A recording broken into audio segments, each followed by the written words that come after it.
Darryl, does a day like today bring you back to the memories of your very first day at Shea Stadium?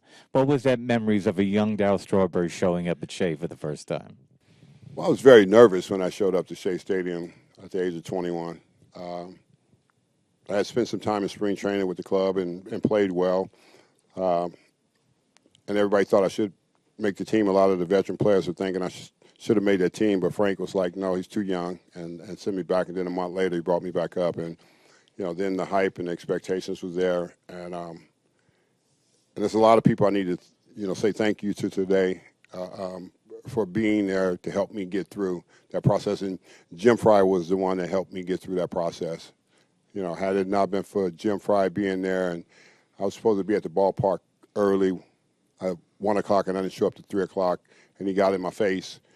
And he says, I'm never going to wait for you again. If you want to be a great Major League player, you'll be at this park early every day working. And from that day forward, I was at the ballpark early every day, and he taught me a lot of things, not just about the talent that you have, but the work that you put in will pay off in the long run for you to be a great player at this level. So I'm forever thankful for Jim Fry, for him doing that, because he didn't have to do that, but he did it. He saw me as a young player that needed some direction, and he gave me the right direction, and I went on the course to become the player I was, because from that point, I knew the importance of being at the ballpark early every day, no matter how good you are. And that's what I learned in '83 from Jim Fry. Why were you able to thrive in New York the way you did? That's a really good question. I think because I love the atmosphere. I love the pressure of playing here. I think the fans push you to prove yourself, and I think that was important to me.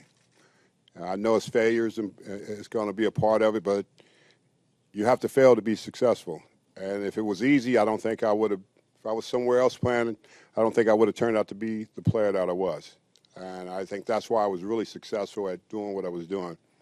Because people used to ask me, well, what was it like? I was like, well, they're going to boo you. That's part of it. And that's a good thing. Because they're not booing you just to say you're good. They're booing you saying because you suck right now. And you could be better and you can do better. And that was the push and the drive for me to do better. And I just remember those days, when I did go through hard times, when I went through struggles and they booed. And then somebody said, one of the players said, well, Straw, what you going to do? I said, I'm going to hit 2 off the scoreboard and they're going to give me a curtain call and I'm not coming out.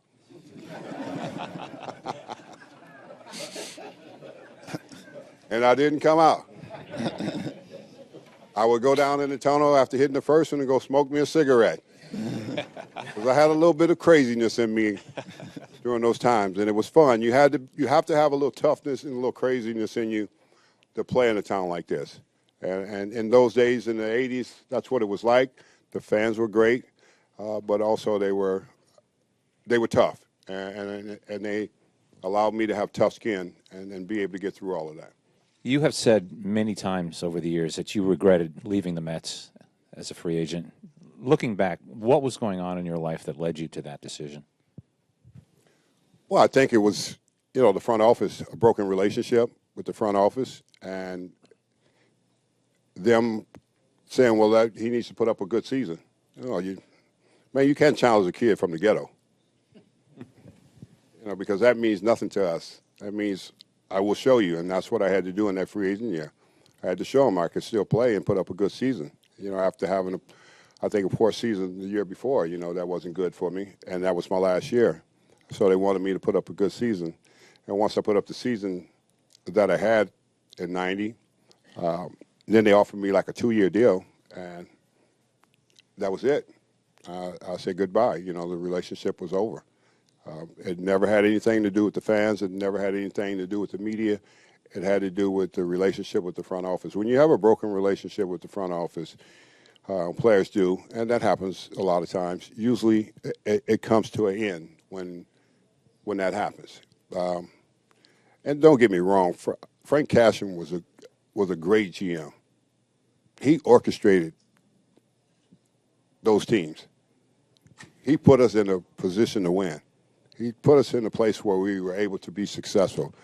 So he made all the right moves, bringing Keith and Carter over and trading for Darling and all those different guys and Ojeda. He was a wizard. That little bow tie he used to wear, he was a wizard. But I question the time that he traded Kevin Mitchell.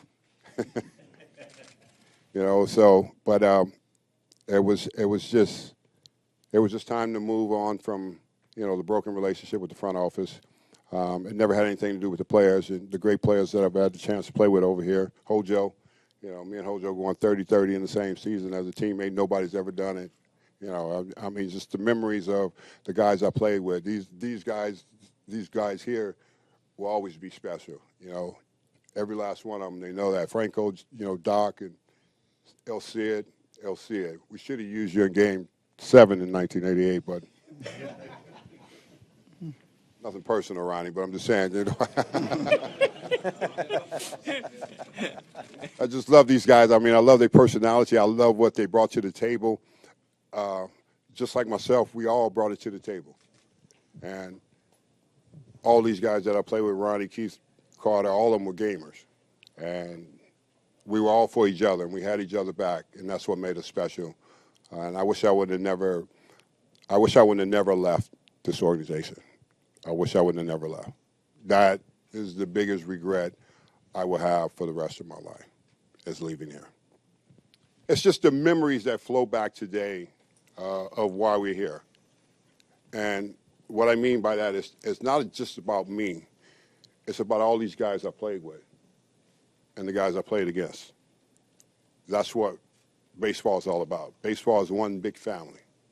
And you never want to forget the importance of the people that you play with. Today is a celebration, of course, for number 18, but without the guys that I played with, I would have never been successful with the teams I played on. Those are some of the greatest teams I've ever played on. My 8 seasons here was the greatest years of my career. And I will always be a Met. No matter how anybody want to look at it, how anybody want to chop it up, I'm a Met. I'm a homegrown from the organization, and I'm proud of that. And I'm truly thankful for that. So thank you all for being here today.